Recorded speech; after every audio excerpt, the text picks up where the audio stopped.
वनमंत्र्यांनी जो 1 कोटी बकऱ्या जंगलात सोडण्याचा मुद्दा मांडलाय, ते खरंच सक्सेस होऊ शकतं का? तुम्हाला काय वाटतं? नाही बघा, हं, 1 कोटीच्या शेळ्या सोडणं हं, हा काय त्याच्यावरचा पर्याय असू शकत नाही. माझी फॉरेस्ट खात्याच्या अधिकाऱ्यांना एकच सांगणं आहे हं, की आपण आजची जरी समजा घटना तुम्ही काहीतरी थातूरमात्र उत्तर देऊन जरी समजा सरकारवर थोपवली, हं, तर उद्याचं संकट आजपासून आपल्यापासून लांब नाही. आजही माझ्या भागामध्ये 2 हल्ले झाले. हे हल्ले रोज होत आहेत. माणसं मरायला लागली की लोक आपलं ऐकणार नाही. उद्या भविष्यामध्ये या सगळ्या गोष्टींचे गंभीर परिणाम शासनाला आणि सर्वांना त्या ठिकाणी सोसावे लागतील.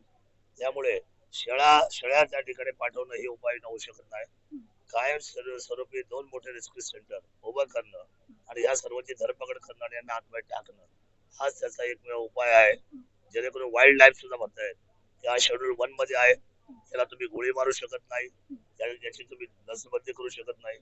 तर तुम्ही त्यांना प्रोटेक्ट करा, तुम्ही त्यांना जेरबंद करा, आम्ही त्यांची खायची प्यायची व्यवस्था करू. हं, त्यामुळं जर आपण सर्वांनी जर याच्यामध्ये कायमस्वरूपी जर तोडगा काढायचा असेल हं, आणि सर्वसामान्य माणसाचे बळी जर आपल्याला वाचवायचे असतील, हं, तर आपल्याला 100% 2 मोठे रेस्क्यू, एक एक मेल बिबट आणि दुसरा फिमेल बिबट हं, म्हणजे मादी आणि नर, हं, असे दोन्ही वेळे करण्यात म्हणजे त्याची प्रजाती सुद्धा थांबेल, त्याची संख्या सुद्धा थांबेल. हं, आज नागपूर सारख्या शहरामध्ये 8 वर्षाच्या काळामध्ये 10 किलोमीटरच्या अंतरावर बिबट्या 2 तास थैमान मांडत हं, होतो.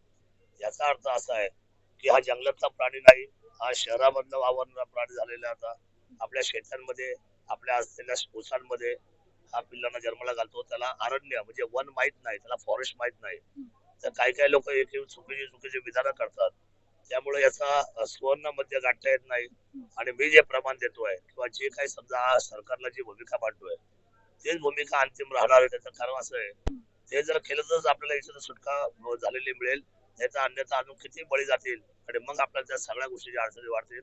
याचा विचार खरं तर शासनाने करावा आणि त्यासाठी मी त्यांना 90 दिवसामध्ये तुम्ही अतिशय शॉर्ट टाइम मध्ये GR काढा आणि 2 रेस्क्यू सेंटर चालू करा. एक जुन्नर या ठिकाणी आणि एक अहिल्या या नगर या ठिकाणी, जेणेकरून अख्ख्या महाराष्ट्रातले बिबट बसून आपल्या त्या ठिकाणी त्यांना देखभालीसाठी वाईल्ड लाईफच्या नियमाप्रमाणे आपल्याला त्यांना सांभाळता येतील. माननीय श्री सतीश कुंडलिक गव्हाणे पाटील यांच्या बहुळ येथील सुप्रसिद्ध SK हॉटेलची 3री शाखा आता मंचरमध्ये. उद्घाटन समारंभ मंगळवार दिनांक 16 डिसेंबर 2025 रोजी सायंकाळी 6:30 वाजता अवसरी फाटा, मंचर, तालुका आंबेगाव, जिल्हा पुणे येथे.